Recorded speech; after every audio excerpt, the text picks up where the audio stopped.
kadib markii ay u gudbiyeen maayirka magaalada Gabiley qaar ka mid ah golaha deegaanka magaalada Gabiley warqad ay kaga dalbanayaan maayirka magaalada Gabiley Maxamed Amiin Cumar Cabdi inuu u qabto fadhi aan caadi ahayn oo ay ku naaqishayaan sida ay noo sheegeen miisaaniyadii golihii hore ansixiyay soo celinta mashaariic la bixiyay habka shaqaalaysiinta shaqaalaha cusub iyo qodobo kale kalfadhigan aan caadiga ahayn ee ay dalbadeen xildhibaanada cusub ee golaha deegaanka magaalada Gabiley oo sida ay sheegeen ay ku dardargelinayaan shaqadooda iyo waxqabadka nidaamka shaqo ee ay dalbadeen xildhibaanadu ayaa loo ballansanaa maanta inuu u qabsoomo shirkaasi waxaase saaka ay isku tageen xarunta barasaabka gobolka Gabiley halkaasi oo ay ku galeen shir albaabadu u xidhan yihiin intaa kadib markii ay ka soo baxeen xildhibaanada golaha deegaanku shirkaasi waxaa albaabka xarunta gobolka Gabiley kula hadlay warbaahinta xildhibaan Khalid Maxamed Ismaaciil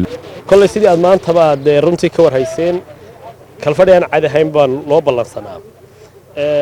markii golihii iyo gudoomiyihii gobolka dhammaan la iska arkayna runtii waxa la go'aamiyay in mar kale runtii la isku imaado waqti kalena la ballamo taas lagu ballamay